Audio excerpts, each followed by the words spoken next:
to have Tulio Goncalves as our fireside chat guest tonight. Tulio is a video game developer and founder. He's the founder of his second video game startup, and we're going to talk about that.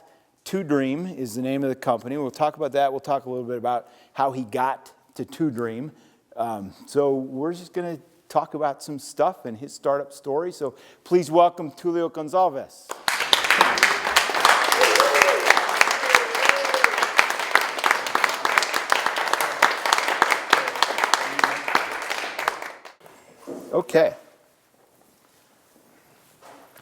Okay, so I shared with Tulio a list of questions. So I guess, the first one, just kind of briefly tell us your startup story. You're not from Muscatine originally. How did you get here? How did you then, since you've been here, go into this whole startup entrepreneurial mindset thing? Without digressing, right? Yeah. Because I can go on 3 hours on this. Well, first thing is, I was born in Brazil. I grew up there, and I've been working in IT since 1997. And around about 2004, I got together with a group of people over the internet about developing a game for the Sega Genesis. It was something that was unheard of, anyone making a game after the system was already put off the market, and unheard of having anything being developed on like a commercial grade type of product, in that's what we were aiming for. We wanted to get a game that would be rivaling with any other game that was released back in the day. And Sega Genesis, because when you were a little shaver, that's probably what you played? Yes. Since I was a teenager, that was my favorite system. So there was a lot of people very passionate about developing something for that system. So we got together and we started like building up all the engines and tools and things like to actually build the game. And that was in about 2004.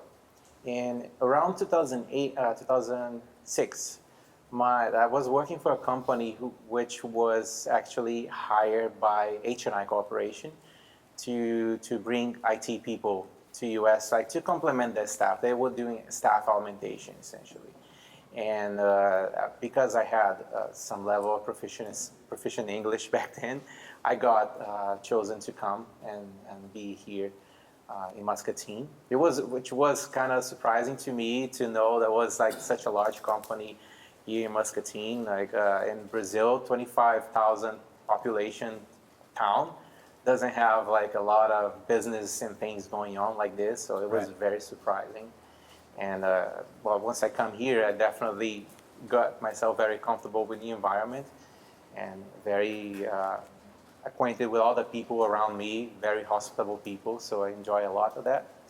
And at the same time as I was designing, I was working for H&I. I was designing my game on my spare time. So basically, all the nights and all the weekends, I will go home and have my breakfast, spend some time with my wife, and then just go to the room and code. So that was done until 2010, which that's when we got the game actually released. Okay. So the game was pure Solar, correct? Yes. Had the game been released before you did your Kickstarter campaign? Yeah. Okay. That was that release. Tell us briefly a little bit about that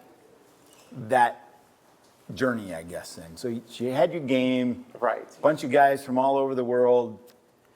Yeah, I mean, essentially, our original idea was to not just build a game and like have people play on their computers, because obviously Sega Genesis have emulators that you can run on a computer. You just get the game file and you load it and you can play the game. But no, we wanted people to be able to experience the game in the machine itself. And originally, we were going to do a Sega CD game. Sega CD is an add-on for the Genesis, which uses a CD, which is easier because anyone can go and burn on their CD burner.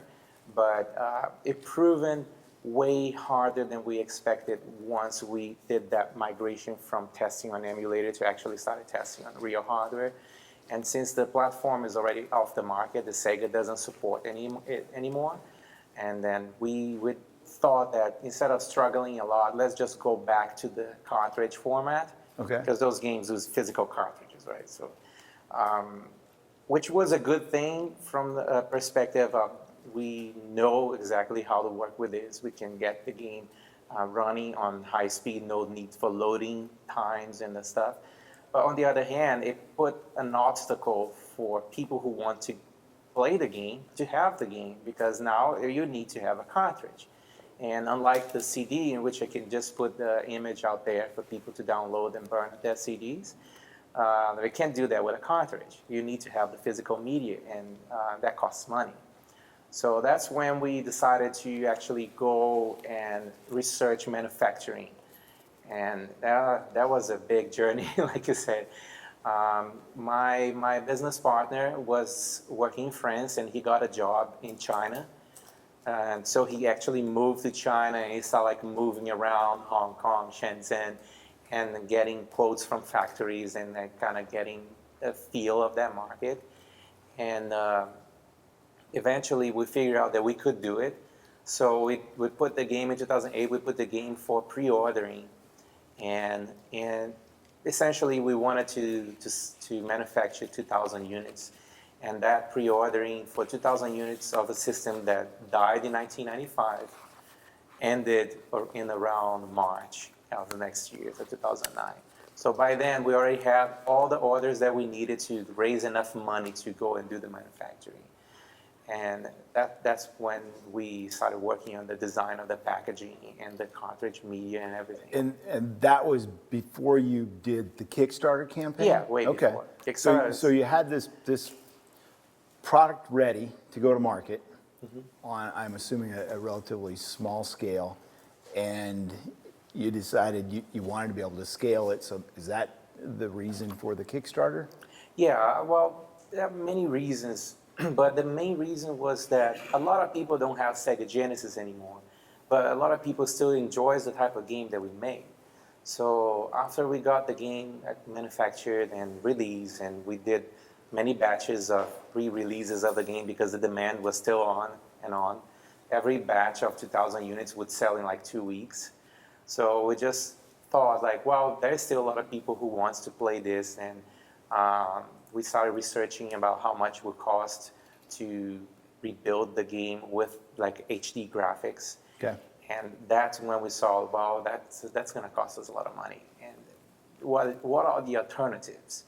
So first alternative that I went to banks and I said, hey, what's up? You know, want to develop this product. How can I get this money? So it's simple. You have a house. You can put it as a collateral. I'll give you the money. So I say, well, not exactly what I want to do right now. And then I went. Banks in Muscatine aren't necessarily video game industry savvy. Well, I don't know. I can't really say about that, but I'm sure they support technology business and that kind of stuff too. But that's just the way banking loan works, right? You have to have something as a guarantee. So we look at Kickstarter, and it was prominent. There was projects in Kickstarter going on and games going on. So we just made our campaign and just put it out there. And we funded in half of the period that we expected. So in 30 days, we funded in about 15 days. What was your goal? The goal was $139,000. $139,000 to be fully funded for the campaign to work. Yes. And what did you end up with? $230,000. $230,000. Okay. Yeah. In how much time? 2 months? 1 month. 1 month. Yes, it was 30 days campaign. Okay. So yeah, so once we got funded, that's when we actually got the whole design going with all the platforms. So from there, with all the other platforms, then talk about the path into the other game platforms beyond the Sega Genesis. That was the original product and the original plan, but now you're in tight with the big names. Yes. We planned to get the game released for PC and Xbox 360 because Xbox 360 had a program called XNA program in which anyone can sign up for $99. And I did sign up. So I realized like I can develop the game with XNA and publish through Microsoft, no problem. But even though we did that, with that in mind, by the time when we were finishing our Kickstarter, we were getting emails from Nintendo and saying, hey, we saw your campaign. We think your game is a good fit for the Wii U.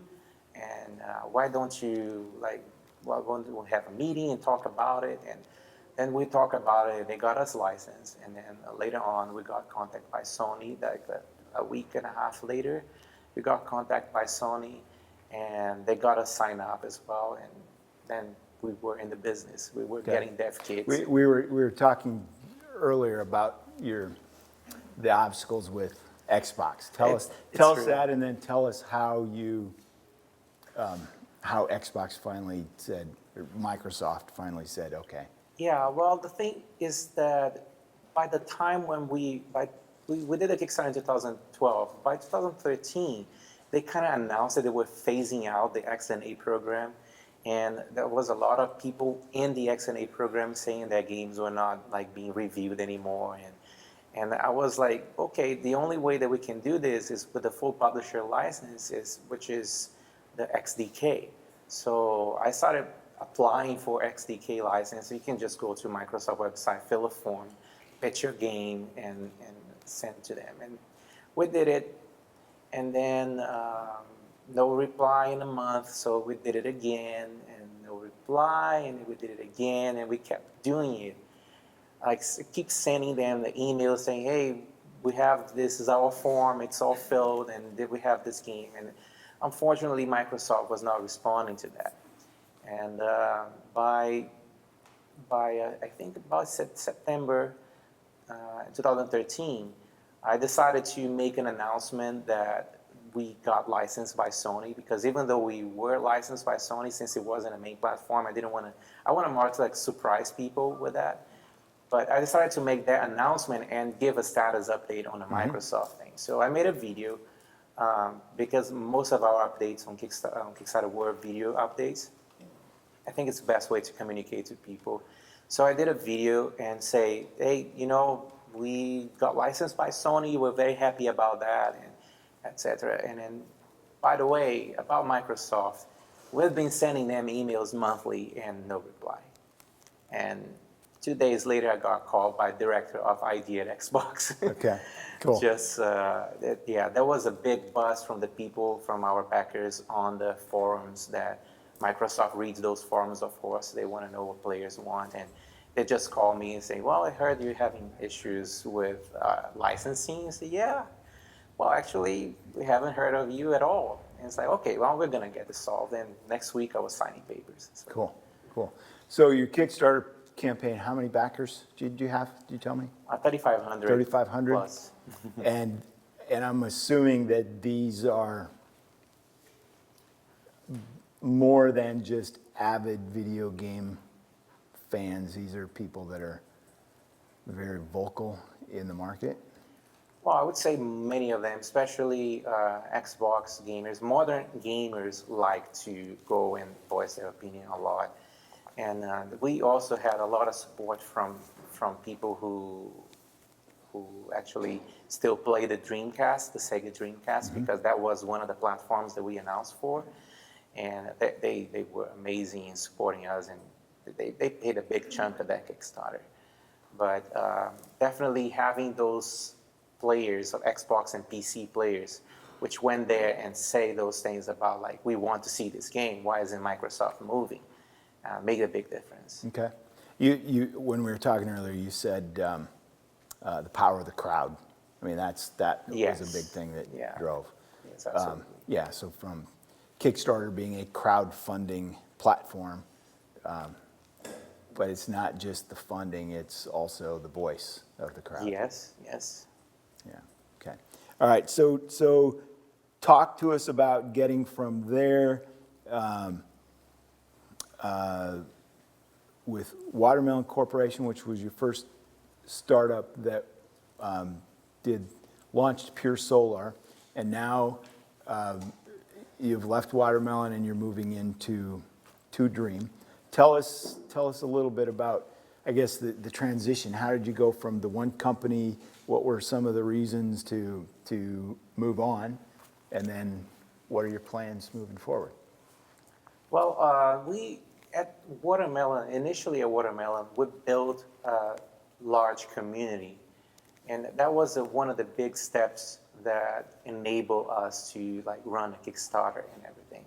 Basically, once we got our product launched, we decided to come up with a website in which people would come and participate and contribute to the game development in a very unique way. Essentially, we do crowdsourcing and crowdfunding in a single thing. That's what the Magical Game Factory is. People can, whenever we decide to do a project, we say, okay, let's design a game. So what platform do you guys want? And they go there and they vote. Okay, then the Super Nintendo won. So let's do a Super Nintendo game. So what genre? So we put many options of genre. And then what subgenre? Let's mix up genres and see what happens. And then people vote, and then we got theirs. Okay, what's the setting? And then we keep asking questions and getting information to see what kind of game those people want to play. But the catch is, if you want to vote, you need to contribute financially to that game. And it doesn't matter if it's $1 or if it's 100, but it's just you contribute and you get a right to vote. Obviously, the more you contribute, the more weight your vote has, and that's a big play in how the system works. And it was a very interesting experience that worked, to see that people were actually, sometimes when you see what a question that a person doesn't want to win, and they start like investing more so that they get more decision power. So you see the questions turning. It was a very interesting experience in that. And then we built a very tight community, a lot of people which talk and discuss, and it's very lively. And then from that, enabled us to run the Kickstarter, which showed me especially that there is a lot of people out there that likes the kind of games that we do, but don't have the retro systems. You know, they don't have Super Nintendos or Sega Genesis or maybe not even the Dreamcast, but they want that kind of game to be on it. But my business partner was really more focused on the retro stuff. That's what he really wants to run. So I figured that the best would be for me to let him run with that and turn on like this new company in which we would be able to focus on this. So developing the games, not as much specifically for a system or a platform. Yeah, actually now most of the games are released to all platforms, all the modern platforms, and that's what we're going with. We don't want to be exclusive on anything. We just want everybody, as much people as possible, to be able to play. Okay, so that takes us then to starting 2Dream. Tell us about your dream for 2Dream. Well, big dream for 2Dream is really to be able to develop games with the whole creativity that we have, and get basically no boundaries. It's like people can come and talk to us, and like very open relationship with the people who we are going to develop the games for. That's kind of lessons learned from the Magical Game Factory. It's like people like to interact, they like to talk about. And also, we want to not only develop our own stuff, but we also want to be able to serve as publisher and as consultant to other people who wanted to develop games. So if you are there and if you have this great game idea and you sit down all the nights and you put it to work and your game is nice and you think you want to put it on the market, then you can come talk to me, and then we can go and submit your concept to Sony, Nintendo, Microsoft, and get a game certified and get it published. And or if you having like you want to certify your game, you want just like to ask questions, you want consulting service, and we provide that too. So that's basically the direction that we want to go with. So the company, 2Dream, you have a number of projects, a number of game projects in the works. Right. And so that's developing the product. What do you envision the company to look like? 6 months down the road, a year down the road, 5 years down the road? With Watermelon, I had a big experience with working with people all spread out. So programmer in Spain, graphic designer in Germany, music composer in Sweden, story writer in Canada, and it keeps going. Right. It's all over. And that is great because then you don't have boundaries with talents. Like if you're good in what you do, you can still work for us. So that's great.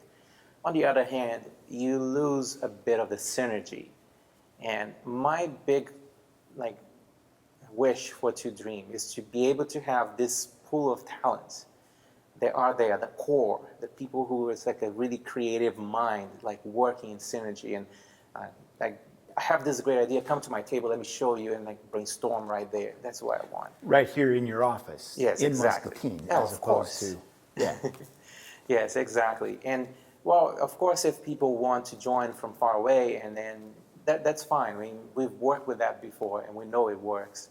So we are definitely open for that type of interaction, but definitely want to have a team with a core so that everybody can talk and discuss, and the synergy really helps. And I want to build, at least in the next 6 months, build this core team with the big creative people, and then moving on, like adding people to kind of learn from them, and, kind of groom talents, so we get new people in, we talk to them, and they kind of, they learn how your philosophy works, and then once the company grows, they start taking up bigger roles, and so on and so forth.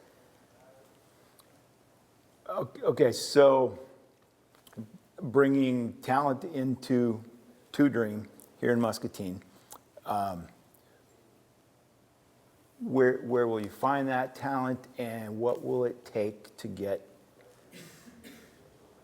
people, whether they're video game developers, graphic artists, story writers, whatever they may be, what will it take to get those people into your company?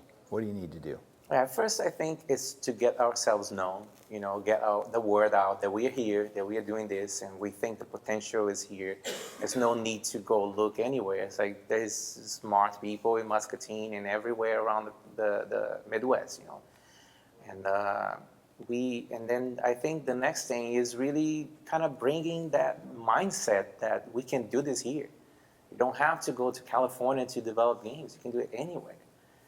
So California is the West Coast or the left coast, and then there's the Pacific Coast, East Coast.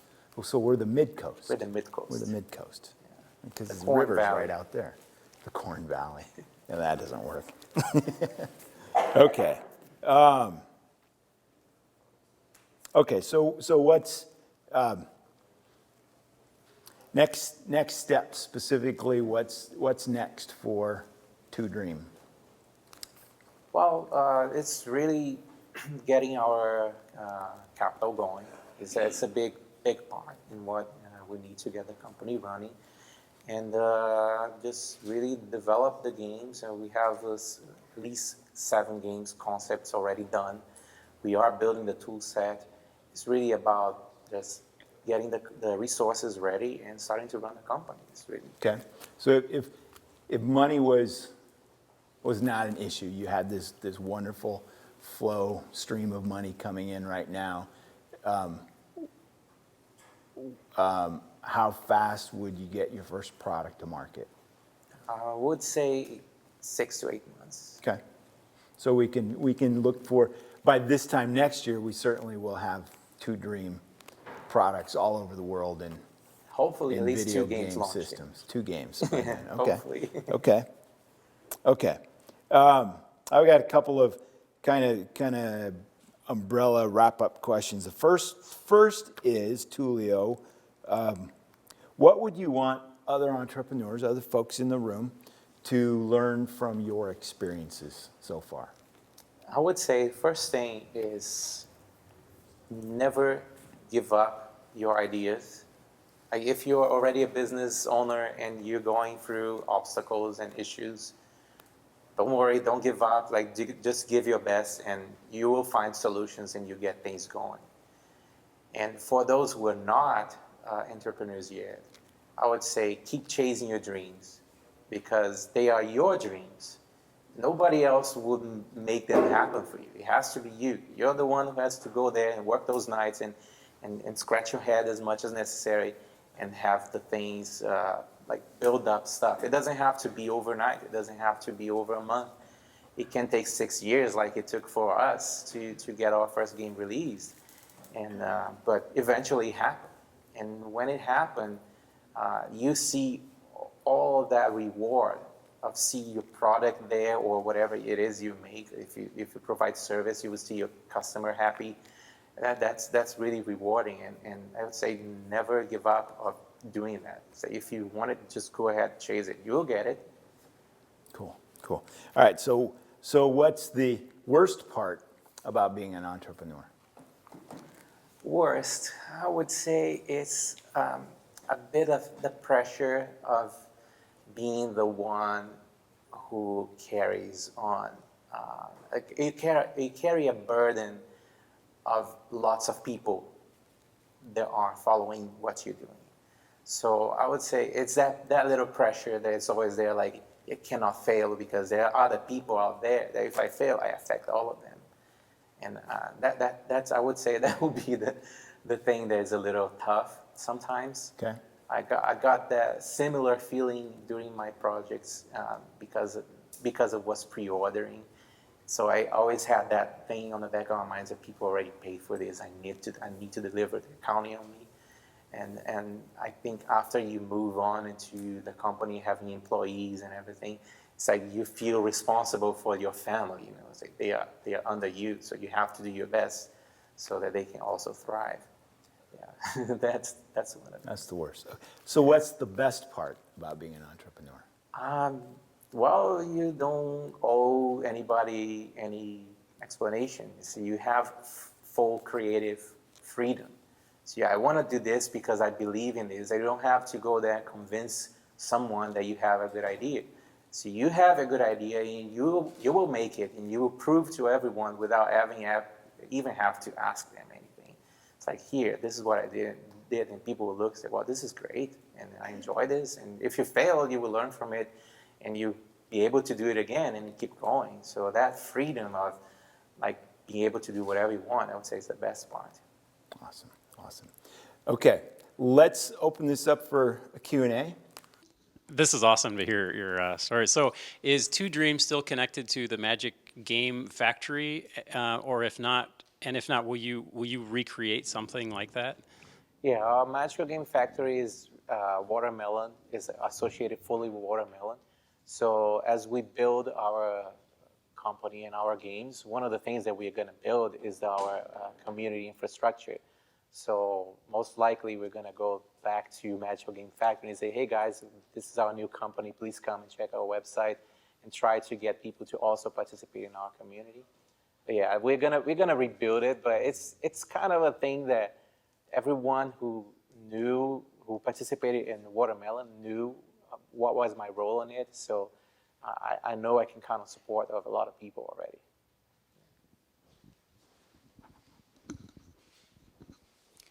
Do you still have an HNI job? I did not. I quit HNI. So I want to hear about the decision to give up your day job. Oh, okay. Or whatever time you worked. Right. So in 2013, that was when I quit HNI, and it's a wonderful place to work at. And it's a very friendly environment. I was really happy working there. There wasn't anything that I would say, I want to quit this because I hate this job. That wasn't my case. It was just that I decided to pursue my dream and make happen my game. And once we got funded in Kickstarter and we got that chunk of money, I made many calculations to see like how long do I need to get this game released, and if I work full time on it, how much faster can I get it done, as opposed as if I work part time, and which my most productive time is actually spent at H&I, and then how much I can get done faster if I just focus 100% on it. And once we got the agreed that my wife and I agreed that it was the right thing to do, then I just went and wrote my resignation letter, and I got a lot of questions. Why are you doing this? Is there anything that we can do to keep you? But I say, well, I have to try this. If I don't, I would never know if it would have worked. So it is that moment that I had enough security to do it. So I just went ahead and did. They say being an entrepreneur isn't necessarily skills or technical abilities, it's more of a mindset. And as you said, one of the worst things about being an entrepreneur is that pressure of all the people that you have behind you. So when you've come to those moments, have you ever felt like I can't do this, I want to give up? And when you do, what's your mindset to get through it? I think the moments that I've been faced with that, it was actually my business partner, which was going to say, I'm going to give this up. And I was like, no, I can't. There's people that are counting on us. That persistence is stronger than anything. It's that drive to finish what you started. And even when I got I had my creative differences with my partner, and I say, I'm going to give this up and let him finish it. But I always get that feeling that, no, I started this and I have to go through. And so that, I would say, tenacity is what kept me from giving up any time. That was when I decided to quit watermelon. I say, I will quit. So I decided. That was in November last year. And then I said, but I'm not quitting until my product is manufactured. So I made sure that all the development was completed, and I get all sent to manufacturing, and the manufacturing was completed. It's like, okay, now it's only shipping left. Now I can leave. Shipping, they can handle shipping without me. So, To kind of follow up the first question that Andrew asked about the Magical Game Factory, the community really, not crowdfunding, but crowd development, so to speak. You've proven that can work and be effective in the video game development business. What about in other industries? Do you think it's something that could work? definitely, product development, anything. I mean, that's one thing you see a lot on Kickstarter, because Kickstarter has a lot of inventions. And a lot of times we see people posting a product, and then as they are going through that campaign, there's a lot of feedback. People saying, well, your product should have this, you should have that. And you see the product changing during the campaign and say, we heard you, we are changing this, we are making this. I think it applies to everything. The closer any manufacturer, any person who builds any product, the closer they are from their audience, the more acceptance they will get. So anyone can benefit from doing that. Cool, good. Anybody else? Last one? Anybody? No? All right. Well, I have something for you. To say thank you, Tulio. We just have it's just a simple little picture. It's got Tulio's face on there, but it says up here, Startup Grind Muscatine. It says here, I want to put a ding in the universe. That's my favorite Steve Jobs quote. And we want to say thank you for sharing your ding with us. Thank you very much. Thank you very much. Thank you.